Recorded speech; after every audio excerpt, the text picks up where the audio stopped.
अब जो है हम जफनयाह का किताब 2 अध्याय के 12 पद को पढ़ेंगे। एक कुशियो, तुम भी मेरी तलवार से मारे जाओगे। उतना ही लिखा है जी। ओके। यहाँ पर पिछले सप्ताह जैसे बताए थे, एथियोपिया के विषय में परमेश्वर की न्याय। एथियोपियों से परमेश्वर ये बातें कहते हैं कि मेरे तलवार से तुझे मार डाला जाएगा। इस प्रकार के न्याय उनके ऊपर आने के कारण क्या है? आपने हिंदी में अभी पढ़े थे, खुश के लोग करके। इनकी इतिहास और इनको इजराइल के साथ में क्या संबंध थी, ये सब बातों को जब हम जानेंगे, उसके बाद में क्या हुआ, मसीह आने के बाद अभी वर्तमान में किस प्रकार से है, इसे हम जानना अवश्य है। क्योंकि जैसे मैं पहले से बताते हुए आता हूं, परमेश्वर की न्याय किसी के ऊपर व्यर्थ में नहीं होता। उनको पता है क्यों वो न्याय करते हैं और उस न्याय के कारण भी वो बताते हैं। अब हम ये इथियोपिया क्या है, इधर रहने वाले लोग कौन है, उसके बारे में कुछ ऐसे हम नक्शा से भी देखेंगे, वचन से भी कुछ बात उनके बारे में हम पढ़ेंगे। ये है वर्तमान समय में इथियोपिया। मगर बाइबल में जो लिखा हुआ इथियोपिया और इसमें थोड़ा सा फर्क है। मगर इथियोपिया जो है नया नियम में एक बार बताया गया है, मगर पुराना नियम में करीब 40 बार इथियोपिया के बारे में बताया है। इथियोपिया नाम से भी कुछ भाषांतर में लिखा है, कुछ भाषांतर में उन्हें खुश के नाम से लिखा है। ये इथियोपिया शब्द का अर्थ क्या है? ये ग्रीक लोग और रोमी लोग जो है उन्हें इथियोपिया करके पुकारते थे। इथियोपिया शब्द का अर्थ यही है कि जला हुआ मुखड़ा, मतलब जला हुआ चीज काला होता है, इसलिए यह रहने वाले लोग काले रंग के हैं, तो इसलिए उनको वो नाम दिया गया। मगर हिब्रू भाषा में इथियोपिया करके नहीं लिखा है, कुश करके लिखा हुआ है। इसको आप यशायाह नबी का अभी अभी आपने जो जफनयाह में पढ़े थे उसके अलावा में भी आप देख सकते हैं। यशायाह नबी का किताब 20 अध्याय के 4 पद को पढ़िए। उसी प्रकार असुर का राजा मिस्री और कुश के लोगों को बंधुआ करके देश निकाल करके, क्या लड़के क्या बूढ़े सबों को बंधुआई करके उघाड़े और नंगे पांव और नितंब खुले ले जाएगा, जिससे मिस्री लज्जित हो। यहां पर लिखा है कि खुश करके। यिर्मयाह 46 का 9 पद को पढ़िए। हे मिस्री सवारों आगे बढ़ो, हे रथियों बहुत ही वेग से चलाओ, हे ढाल पकड़ने वाले कुशी और पुथी वीरों, हे धनुधारी लूधियों चले आओ। यहां पे आप देख रहे हैं कि खुश करके हिंदी में पढ़ते हैं, उसको अंग्रेजी में हमेशा आप इथियोपिया करके आप पढ़ेंगे। ये इथियोपिया के लोग जो है हैम के संतान हैं, हैम के पीढ़ी से आए हुए लोग हैं। इन्हें आप उत्पत्ति का किताब 10 अध्याय की 6 पद में देख सकते हैं, पढ़िए। फिर हाम के पुत्र कुश और मिस्र और हूत और कनान हुए। यहां पर यह हैम के संतानों के मध्य में से कुश भी एक था, और ये कुश के लिए जो जगह उसने अपने लिए लिया या पाया है। और यहाँ पर विभिन्न किस्म के जाति लोग थे कुश का ही, और उनमें से सबियन करके एक जाति जो है बिल्कुल सामर्थ्यशाली थे, और ये लोग अधिक से अधिक वहां पर अधिकार चलाने वाले होते थे। और इस देश के हर बातों को जब हम देखते हैं तो ये इसके आप देख सकते हैं इस नक्शा में, इसके उत्तर भाग में मिस्र देश है, मतलब मिस्र देश की दक्षिण भाग से ये शुरू होता है कुश की जगह। ये नील नदी जो है उसके यहां से ये बहते हुए जाती है और समुद्र की ओर जाती है। वहां पर आप देख सकते हैं विभिन्न, जो जैसे मैंने बताया पुराना नियम में 40 ऐसे बार कुश के बारे में या इथियोपिया के बारे में लिखा है। सभी रेफरेंस को तो हम नहीं देखेंगे, जो जो चाहिए हम उसी के बारे में हम देखेंगे। अब निकालिए अय्यूब का किताब 28 अध्याय की 19 पद। कुश देश के पझारक उसके तुल्य नहीं ठहर सकते, और न उससे चोखे कुंदन की बराबरी हो सकती है। मतलब ये कुश के इस जगह में टोपस करके एक बहुमूल्य पत्थर मिलता था। ये बहुमूल्य चीज है, ये उसके लिए बहुत ही फेमस है, क्योंकि अय्यूब ने इस बात के बारे में लिखता है। अब निकालिए भजन संगीत 68 का 31 पद।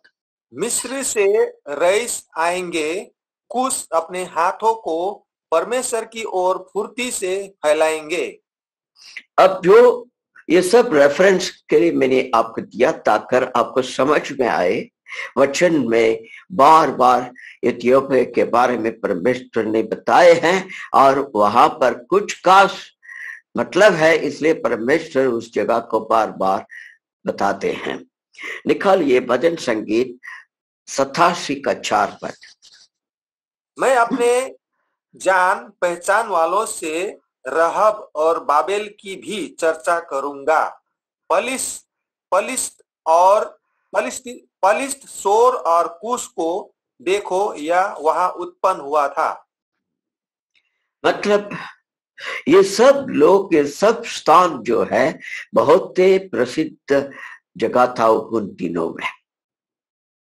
और खास करके इस देश के बारे में जब अधिक हम पढ़ते हैं तो इनके इतिहास के बारे में जब जानकारी हमें मिलता है तब हमें ताजुब होता है आज उस देश का परिस्थिति किस प्रकार से है। और भी बहुत सारे वचन हैं, हम उनको नहीं देखेंगे, मगर ये देश जो है जैसे मैंने बताया मिस्र देश के जो दक्षिण भाग में होता है, और ये सियन करके यहाँ पर एक जो जगह है, ये आपने दक्षिण भाग में देख सकते हैं, मैंने अंग्रेजी में ये मैप में पत्रोस करके लिखा है, उसके नीचे सियन करके वहां से उनके सीमाना शुरू होता है। यहाँ पर एक बड़े जबरदस्त जो वाटरफॉल जिसको कैटरॉक्ट करके कहते हैं वो वहां पर शुरू होता है। एज़ेकियल 29 अध्याय के 10 पद को पढ़िए। इस कारण देख, मैं तेरे और तेरी नदियों के विरुद्ध हूँ, और मिस्र देश को मिग्दोल से लेकर सवेने तक वरना कुश देश के सिवाने तक उजाड़ ही उजाड़ कर दूंगा। ये वाटरफॉल होने के कारण से नदी से हमेशा पानी मिलता था, और वो जैसे आप मैप में देख सकते हैं उत्तर भाग में इजिप्ट मिस्र देश में से होकर के समुद्र तक वो पानी जाता था, इसलिए हमेशा नील नदी में पानी रहता था। अब तो प्रस्थान की किताब में पढ़े हैं नील नदी में क्या क्या हुआ क्या नहीं हुआ करके। और भी एक पद पढ़ेंगे एज़ेकियल का 30 अध्याय की 6 पद। यहोवा यूं कहता है, मिस्र के संभालने वाले भी गिर जाएंगे और अपने जिस सामर्थ पर मिस्री फूलते हैं वह टूटेंगी। मिगदोल से लेकर सवेने तक उसके निवासी तलवार से मारे जाएंगे। परमेश्वर यहोवा की यही वाणी है। यहाँ पे आप कुश के बारे में पढ़ सकते हैं, कैसे इनके ऊपर यहाँ पर लिखा है कि सियान करके लिखा है, वो इथियोपिया की बॉर्डर में है और उसके बारे में भी परमेश्वर हमेशा बताते हुए रहते हैं। ये सियोन से जो वहां की एक वाटरफॉल है और उधर से पानी बहते हुए जाता है, उसी प्रकार से नीचे आएंगे तो और भी दक्षिण में आएंगे, वहां भी एक वाटरफॉल हमें मिलता है। और नील नदी और व्हाइट नाइल करके भी कहते हैं, व्हाइट नाइल और ब्लू नाइल दो किस्म का ये नदी का पानी होता है। और ये सब चीजें जो है इथियोपिया से शुरू होकर के आया है, वो है कुश की जमीन। और ये जो है दक्षिण भाग में और भी नीचे जाएंगे तो सूडान करके जो जगह है वो भी हमें मिलेगा। ये बातें हमने क्यों बताते हैं कि नोआ के सभी संतान जो है अपने लिए अच्छे अच्छे जगह को ही चुने हैं रहने के लिए। सभी संतान अलग अलग जगहों में जाकर के रहने के लिए गए, सभी अपने तरीका से उन्नति के ओर बढ़ते गए, उनकी पीढ़ी भी उन्नति के ओर ही रहते आया, क्योंकि परमेश्वर उनके ऊपर आशीष दिया है नोआ के कारण से। मगर बात यह है कि ये यहूदी लोग और इनके बीच में अधिक संबंध नहीं होता था, मगर व्यापार तो करते थे। मिस्र देश के नजदीक में होने के कारण से यह हमेशा मिस्र से ही उन्हें देखा जाता है। ये भी अनुमान किया जाता है कि ये मिस्र के अधिकार में बहुत समय रहे होंगे करके, मगर इतिहास से ये भी बात पता चलता है कि यहाँ के लोग भी मिस्र के ऊपर कुछ समय अधिकार चलाए हैं। और हम आगे जब जाते हैं, यहाँ पर इसमें आप देख सकते हैं बहुत सारे वाटरफॉल होता था। इस कारण से ही मिस्र देश बहुत ही उलझनी से बड़ी हुई हरी हरी एक जगह था। वहां पर आप पढ़े हैं, मिस्र जो इजराइल के लोग जब गए तो वहां पर रहने के लिए भी जगह मिला, और ये उपजनी होने के कारण से एग्रीकल्चर बहुत अच्छा था। इतिहास में हम ये भी देखते हैं कि रोम साम्राज्य के लिए मिस्र देश एक बहुत मुख्य स्थान था। हमेशा मिस्र के साथ में मिलकर रहना चाहते थे, क्योंकि सारे रोम के जो जरूरत है खाना वो मिस्र से मिलता था। और आप देख सकते हैं जैसे भारत देश में उत्तर भाग में गंगा और जमुना, ये वो सारे इतने सारे प्रांत को पानी से हरी हरी बना देता है। वहां पर खेती करते हैं, बहुत सारे जो चीजें खाने का पदार्थ सब भाव से उत्पन्न होता।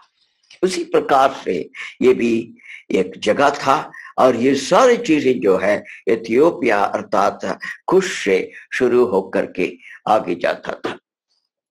और पुराना नियम में हमने इनके बारे में जब पढ़ते हैं तो ये हैम के संतान करके तो हमने पढ़े, पर ये लोगों के बारे में और भी हम देख सकते हैं कि इनका नाम देने का अर्थ यही हुआ था कि ये लोग बिल्कुल लंबा और दिखने में भी बहुत अच्छे सुंदर भी होते थे, और उनके पुरुष भी बहुत ही सुंदर होते थे, स्त्री भी ऐसे ही होते थे।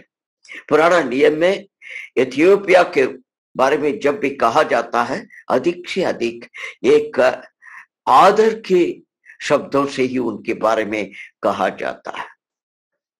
और बाइबल में बहुत सारे ऐसे जो कैरेक्टर्स हैं, इनको भी उस जगह के नाम से ही दिया जाता है, खुशी करके भी पुकारा जाता है। एक उदाहरण के लिए हम देखेंगे, निकालिए दूसरा शमूएल 18 अध्याय उसकी 21 पद। तब तब योआब ने एक कुशी से कहा, जो कुछ तूने देखा है वह जाकर राजा को बता दे।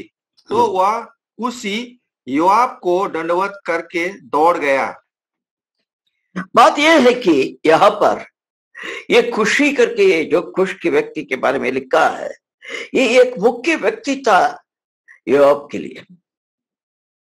सैन्य में एक मुख्य व्यक्ति था, मतलब इसके ऊपर भरोसा कर सकते थे। और ये भी इतिहास से पता चलता है कि ये लोग जानबूझकर किसी के विरुद्ध में जंग नहीं लड़ते थे या फिर खामोश में रहते थे, और लोग इनकी सहायता को हमेशा चाहते थे।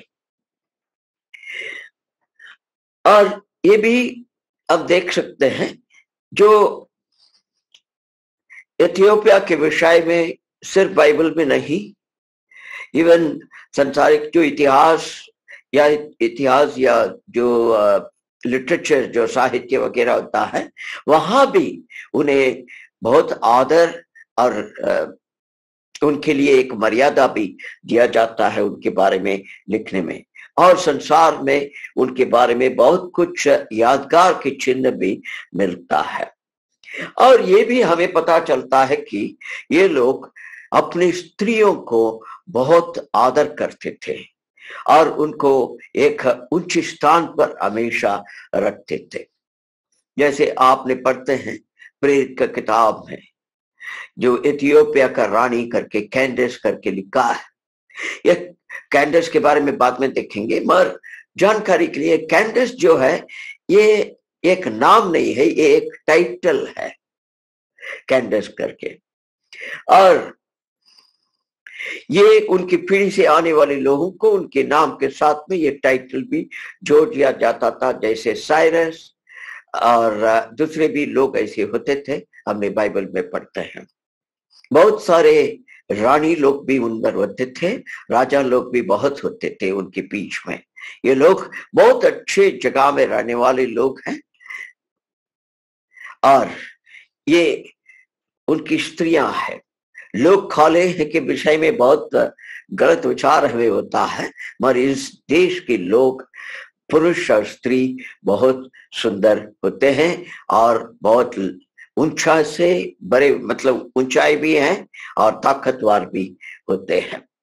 इतना ही नहीं, ये लोग बहुत ही अच्छे कलाकार थे, आर्टिस्ट भी थे, आर्टिसन भी थे, अच्छे चीजें बनाते भी थे, इनके अंदर कला भी था।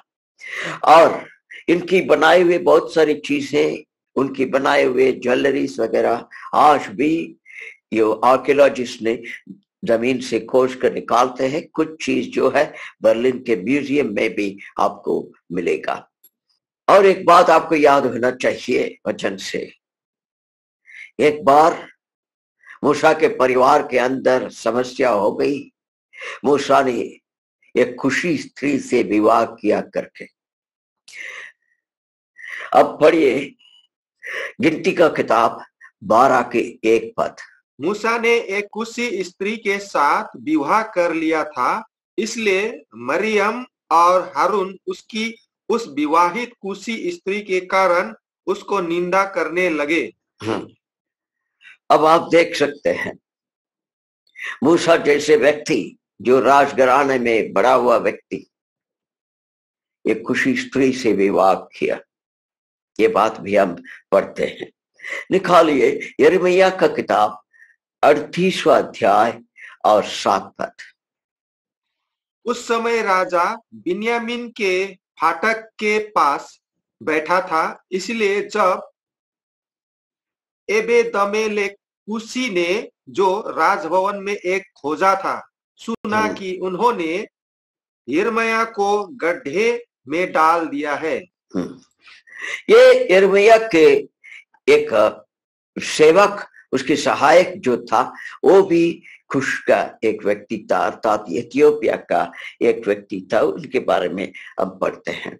और यहां पर जो आप पिरामिड देखते हैं, ये लोग भी मिस्र देश के जैसे पिरामिड बनाते थे, जो पुराने लोगों की याद में।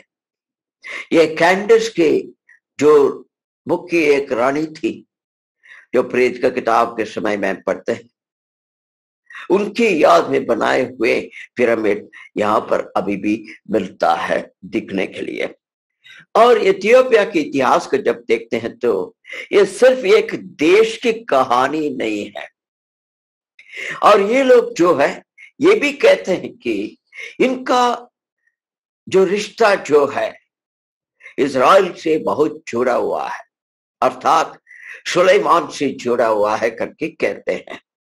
मगर ये कितना सच्चाई है हमें पता नहीं है, मगर उनके अंदर आज भी इस बात को बहुत से पक्का रीति से बहुत से लोग विश्वास करते हैं। कहते हैं कि ये जो शीबा की रानी करके जो कहता, क्वीन ऑफ शीबा, और वो कुश देश से आई हुई स्त्री थी करके। और सारे संसार में ये माना जाता है कि सुलेमान और शीबा के बीच में रिश्ता पैदा हुआ, उस कारण से संतान भी पैदा हुआ है करके। और उसी पीढ़ी में आए हुए लोग इजराइल के ऊपर, अर्थात माफ करना, इथियोपिया के ऊपर राज भी किए हैं। अभी भी कुछ लोग हैं और कहते हैं कि इस शीबा की पीढ़ी से आए हुए लोग हैं, सुलेमान से संबंध है करके अब पढ़ते हैं। और जैसे हमने बताए थे, ये एक बहुत अच्छे देश हैं और उपजनी अधिक होती है, और यहाँ पर विभिन्न किस्म की चीजें हम पा सकते हैं। ये बहुत ही धनी देश था एक जमाने में। हम जैसे अय्यूब की किताब से पढ़े थे, अब उसको देख सकते हैं। यशायाह नबी की किताब में भी हम इसके बारे में देख सकते हैं। और इनकी रंग जो है, ये ऐसी एक रंग है वो कभी परिवर्तन नहीं होता। हम भी वचन से जानते हैं, जो अपरिवर्तनीय स्थिति को दिखाने के लिए इनकी उदाहरण वचन में भी लिया गया है। यिर्मयाह का किताब 13 अध्याय के 23 पद को पढ़िए। यिर्मयाह 13 अध्याय के 23 पद। क्या हबशी अपना चमड़ा या चीता अपने धब्बे बदल सकता है? यदि वे ऐसा कर सके तो तू भी जो बुराई करना सीख गई है भलाई कर सकेगी। ये ऐसे लोग हैं, इनकी रंग के जैसे इनकी स्वभाव भी है, जैसे मैंने पहले भी बताया। ये किसी के बातों में नहीं आते थे, अपने स्थान पर खुशी से आराम से रहते थे, लापरवाही से रहते थे, कोई चिंता नहीं था। दूसरे देश के लोग आकर के इनके पर हमला करने के लिए भी आते थे, उन्हें सामना भी करते थे। और दुनिया में बहुत सारे देशों को पश्चिम देश से आकर के कॉलोनाइज किया है, जैसे इंडिया के ऊपर भी किया है, मगर इथियोपिया के ऊपर कोई भी कर नहीं सके। वो लोग हर जो जंग को सामना किया है, और इसी कारण से मिस्र देश के लोग भी इनकी सहायता को लेते थे, इजराइल के लोग भी इनकी सहायता को लेते थे, दूसरे लोग भी इनकी सहायता को लेते थे। ऐसे जो निश्चिंत जीवन बिताने वाले लोग हैं, परमेश्वर कहते हैं कि उनके ऊपर मैं न्याय लेके आऊंगा। पढ़िए एजेकियल का किताब 30 अध्याय के 9। उस समय मेरे सामने से दूत जहाजों पर चढ़कर निडर निकलेंगे और कुशियों को डराएंगे, और उन पर ऐसा संकट पड़ेगा जैसा कि मिस्र के दंड के समय, क्योंकि देख वह दिन आता है। इनके ऊपर ऐसे दंड पड़ेगा, क्योंकि अपने आप अपने बातों को संभाल कर रहना दूसरी बात है, मगर किसको आप सहायता करते हैं, आप किस प्रकार से अपने जीवन को चलाते हैं, ये भी मुख्य है। परमेश्वर इसके ऊपर भी ध्यान देते हैं। बहुत से लोग यही सोचते हैं कि दूसरे जो करेगा करने दो, मुझे कोई फिक्र नहीं है। ठीक है, मगर आप अपने जीवन को कैसे बिताते हैं? परमेश्वर को महिमा लेकर आते हैं या परमेश्वर के भय में आप अपने जीवन को बिताते हैं? ये भी अवश्य बात है, इस पर भी ध्यान देना पड़ता है। और ये लोग जो है हमेशा जो तलवार और विभिन्न जो चीजों से तैयार रहते थे, जैसे हमेशा जंग में जाने वाले की तरह। निकालिए एजेकियल का किताब 38 अध्याय की 5 पद। और उनके संग फारस, कुश और पूत को, जो सबके सब ढाल लिए और टोप लगाए होंगे। हमेशा इस प्रकार से रहते थे। आज भी उन्हें देखेंगे तो हमेशा एक लंबे लकड़ी हाथ में लेकर के ही इन्हें आप देख सकते हैं। और ये लोग जो है दूसरे देशों को मजबूत कराने के लिए बहुत हाथ बढ़ाए हैं। निकालिए नाहुम की किताब 3 अध्याय के 9 पद। कुश और मिस्री उसको अनगिनती बल देते थे। पूत और लूबी तेरे सहायक थे। कुश और मिस्री, हाँ, उनकी ताकत थे। किसका? निनवे का। हमने निनवे के बारे में बहुत कुछ देखे हैं पहले, इसलिए उसके बारे में अभी अधिक नहीं देखेंगे। मगर परमेश्वर के विरुद्ध में ये लोग कुछ भी नहीं कर सकते थे। परमेश्वर के लोगों के विरुद्ध में भी ये लोग कुछ नहीं कर सकते थे। इसको हम देख सकते हैं। पर एक दिखने वाली बात यह भी है कि इनकी इतिहास में परमेश्वर का भी दिलचस्पी था और उस पर ध्यान देते थे। निकालिए आमोस की किताब 9 अध्याय के 7 पद। हे इजराइलियों, यहोवा की यह वाणी है, क्या तुम मेरे लिए कुशियों के समान नहीं हो? क्या मैं इजराइल को मिस्र देश से और फलिस्तियों को कप्तोर से नहीं निकाल लाया और अरामियों को कीर से नहीं लाया? यहां पर हम जो बातें पढ़ते हैं इसमें से एक बात हमें समझना,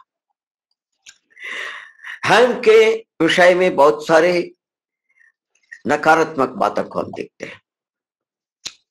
मगर हैम का ही संतान है एक कुश, उनकी पीढ़ी से आए हुए लोग है ये कुशी लोग या इथियोपिया के लोग।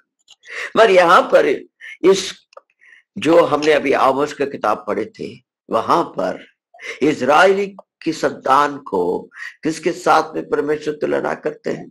कुश की संतानों के साथ।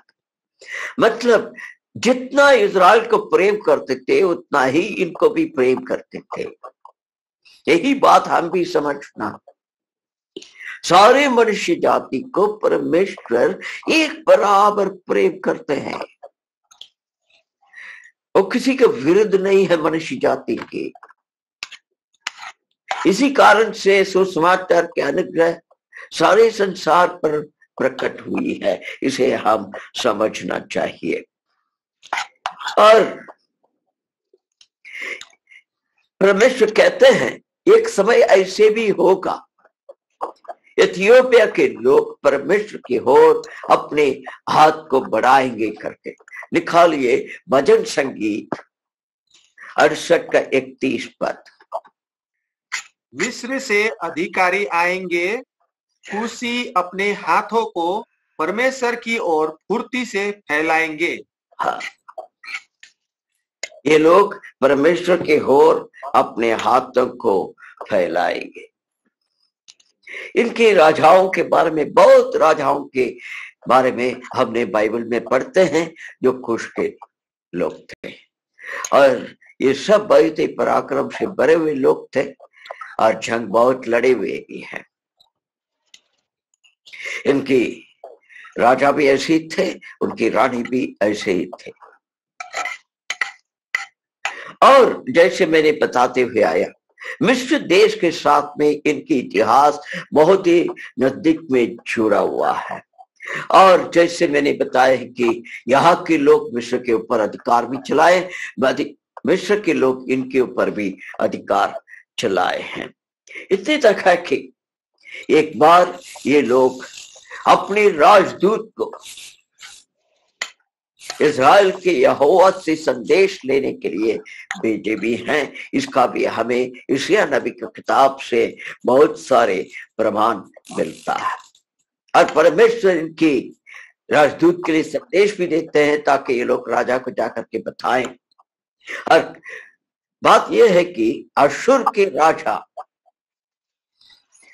इज़राइल के ऊपर हमला करने के लिए आ गए, यहूदिया के ऊपर भी, और इथियोपिया भी उस पर समस्या में फंसा हुआ है।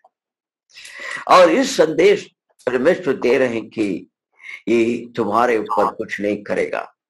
ये सही बात है, बाद में ये लोग बदवाई में गिर गए थे, मगर उस समय पर उस राजा के जो चाहना को परमेश्वर ने पूरा किया। बाद में ये लोग मसीह के समय के बाद में बड़े बड़े किला भी बनाया, वहां पर बैठ करके राज भी किए हैं। और ये लोग रोम साम्राज्य को सामना नहीं कर सकते थे, तो इसलिए उनके साथ में शांति का एक करार भी बांध करके बहुत दिन तक चलते हुए आए।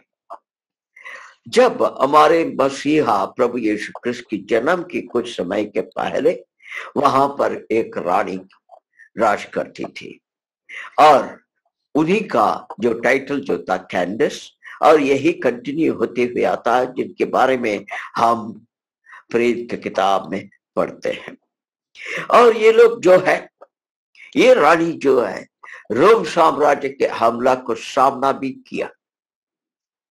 और ये रानी इतने जो मशहूर रानी थी कि उसकी मृत्यु के बारे में उसके नाम में एक पिरामिड भी बनाया गया, और वो आज भी वहां पर है, दिखने को हमें मिलता है। और ये है जो कुछ बातें जो मिला है उसके रखते हुए आर्टिस्ट लोगों ने उस रानी का तस्वीर बनाया है। वो बड़े पराक्रम से भरी हुई एक रानी थी।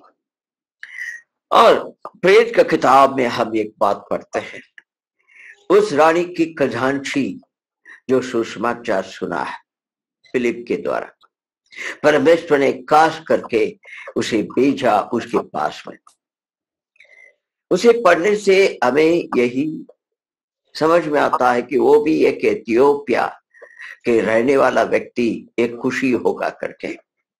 मगर कुछ लोग, ऐतिहासिक लोग कहते हैं कि वो एक यहूदी था मगर खुश में रहता था, इसलिए वो यरूशलेम आया जाया करता था। यहूदी होने के कारण से उसकी प्रभाव उसके देश में, रानी के जीवन में भी बहुत थी।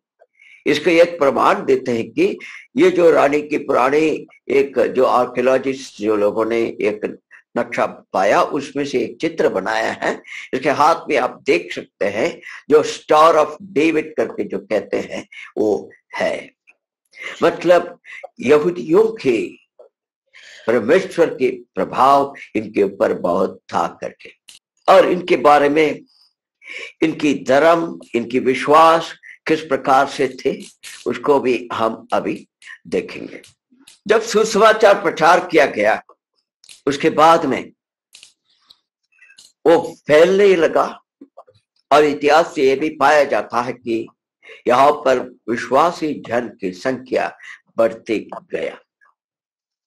और ये भी पतरस की लिखी हुई चिट्ठियों में से कुछ लोगों के बारे में लिखा है, वो यहाँ इस प्रांत का भी करके माना जाता है। और ये लोग जो है,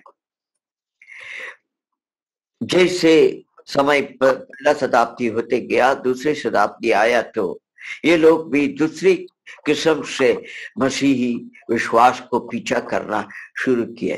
विभिन्न किस्म के लोगों के प्रभाव इनके ऊपर आने लगा। और ये सभी लोग जो है अविशियन चर्च करके जो कहते हैं उसके प्रभाव में आए हुए लोग थे। और इनके जो वचन के विरुद्ध में कुछ बातें हैं वो भी इनके बीच में पाया जाता है, क्रिश्चियन लोगों के बीच में। वो है ये लोग मरे हुए लोगों के लिए भी प्रार्थना करते हैं, जैसे रोमन कैथोलिक लोग प्रार्थना करते हैं।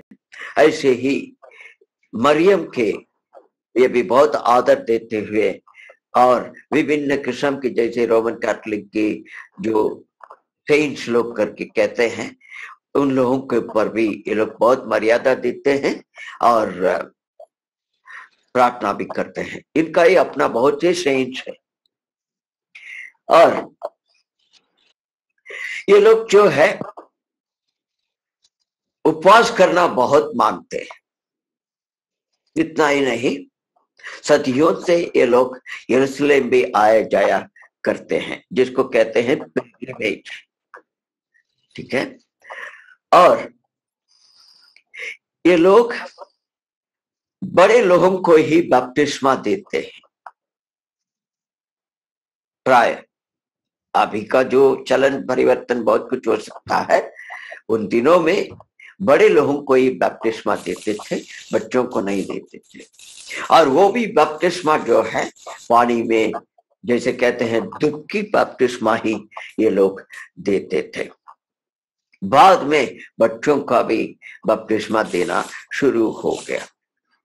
और हर व्यक्ति जो बपतिस्मा लेता है उनको पहचान के लिए ये बपतिस्मा हुआ व्यक्ति है करके दिखाने के लिए एक नीला रंग के दाग को उनकी गला में बांध लेते थे।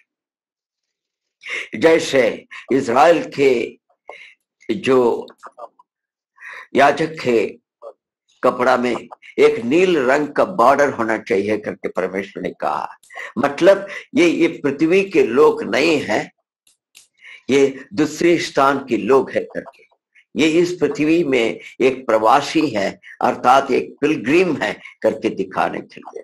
और ये लोग अपने जीवन इस पृथ्वी में स्थायी नहीं है, अस्थायी है, अपनी स्थायी जगह स्वर्ग में है करके विश्वास करते थे। और उसे दिखाने के लिए जो लोग बपतिस्मा लेते थे उनके गले में और नीला रंग की धागा को बांध लेते थे। और ये लोग क्रूस वगैरह भी गला में लगाते थे। और जैसे पुराना नियम में लिखा है, एक जो गुलाम जो है अपने मालिक के साथ में रहकर उसके ही सेवकाई करना चाहता है अपने जीवन पर, उसको आजादी नहीं मिलेगी और वो उसको बाहर चौखट में ले आकर के उसको खानों को छेदा करना पड़ता है।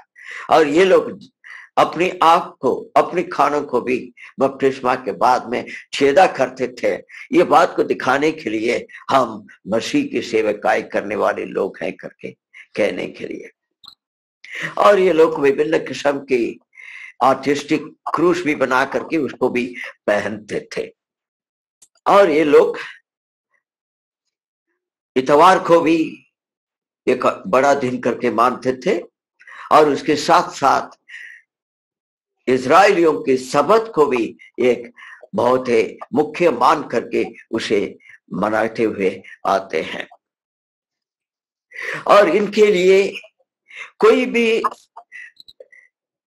दिन विशेष दिन हो जाता है और उसे खुशी से आनंद से मनाने वाले लोग होते थे। इतना ही नहीं, हर अच्छी चीज ज्यादा दिन नहीं चलता है। इस देश में भी जैसे एक तरफ से सुसमाचार के प्रचार बढ़ते, विश्वासी लोगों की संख्या बढ़ते गया, अनंत जीवन की रोशनी बढ़ते गया, और उसी के साथ साथ कुछ समय के बाद में अंधकार भी छाने लगा। और बहुत सारे इनकी जो सभाघर जिसको चर्च कहते हैं, ये सब जमीन के अंदर दबा हुआ है। कुछ चीजों को आजकल निकाल रहे हैं। ये भी जमीन के नीचे से निकाली हुई एक स्ट्रक्चर है, आप देख सकते हैं। ये उसका ऊपर का है। ये क्रूस के कारण से, निशान के कारण से ये जमीन के ऊपर, इसके ऊपर मिट्टी वगैरह जमीन पूरा भरा हुआ था और लोगों ने उसे खोज कर निकाला है। अभी ये प्रदर्शन किया जाता है कि यहाँ पर विश्वासी लोग इकट्ठा होते थे। जैसे मैंने बोला, अंधकार छाना शुरू हो गया। कैंडेस रानी को बहुत ये लोग मानते थे, जो प्रेत की किताबें पढ़ते हैं। वो एक अच्छी रानी होती थी, इसलिए उसकी याद में मूर्तियां बनाना शुरू कर दी। सिर्फ पिरामिड नहीं बनाए, मूर्ति भी बना ली और उसके साथ में उसके चिन्ह को भी सिर के ऊपर रखना, ऐसी मूर्तियां बहुत बनाना शुरू किए और मूर्तियों के ऊपर विश्वास और अंधविश्वास सब बढ़ते गया। और आज हंसते हंसते सदियों बीतते, शताब्दी बीतते जब गया तो ये लोग बिल्कुल अज्ञानता से भरे हुए लोग हो गए, अंधविश्वास से भरे हुए लोग हो गए। फिर भी उनकी कुछ ऐसे गुण हैं जो शुरू से, जो परमेश्वर का अनुग्रह से पाए हुए हैं। और मसीह शिक्षा की प्रभाव इनके ऊपर अभी भी हमें मिलता है। ये लोग अंधविश्वास में पड़े हुए लोग भी होंगे तो भी उनके अंदर एक दया के हृदय रहता है, काइंड। और दूसरी से हर चीजें सीखने के लिए इच्छुक लोग हैं ये लोग। जैसे हर परमेश्वर के संतान को परमेश्वर के बारे में सीखने का इच्छुक होना चाहिए। ये स्वभाव उस समय से था, मगर विश्वास में नहीं होने के कारण से वो निकलकर आज बहुत सारे चीजों को सीखने के लिए इच्छुक होकर के ये लोग हैं। और बाद में क्या हुआ, ये बढ़ते जब गया तो विभिन्न तरीका के चीजों को अपनाना शुरू किए। विभिन्न चीजों को सीख करके इसी करने से ठीक होगा, उसी करने से ठीक होगा करके अंधविश्वास से भरते हुए ज्यादा से ज्यादा लोग इस देश के इस प्रकार से हो गए हैं।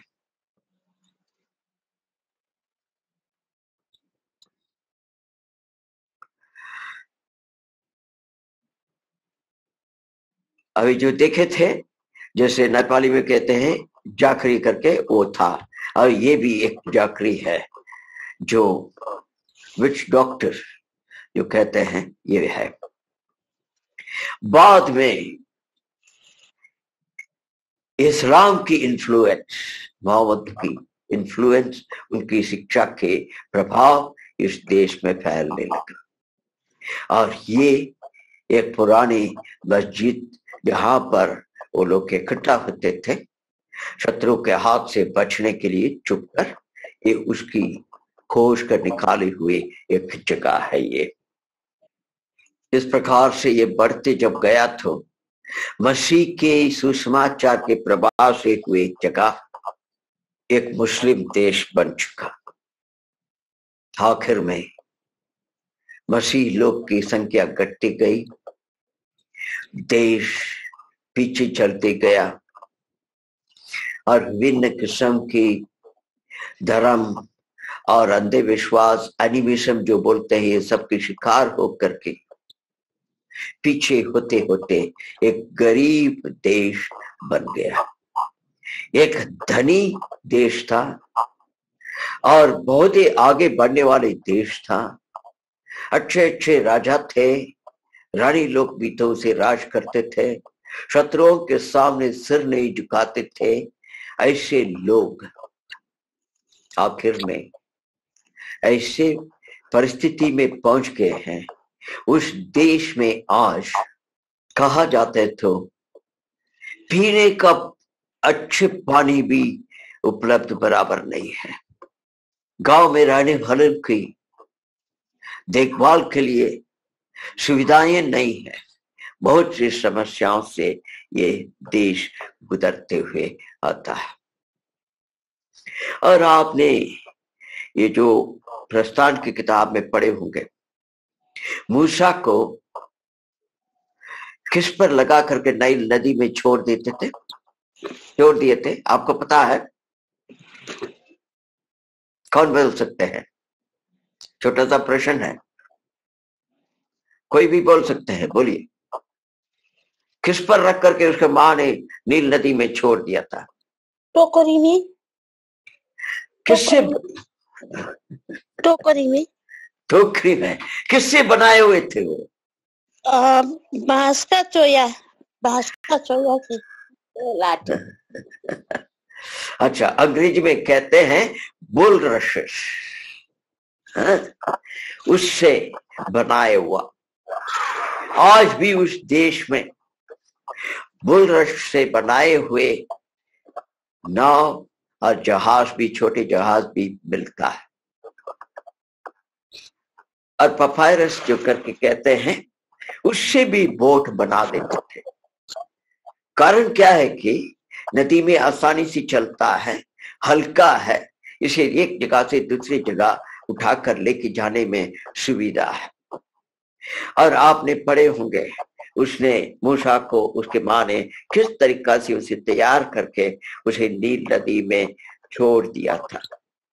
ये सब बातें मैंने किस लिए बताया है कि इस देश के ऊपर परमेश्वर बहुत प्रेम और अनुग्रह दिखा है।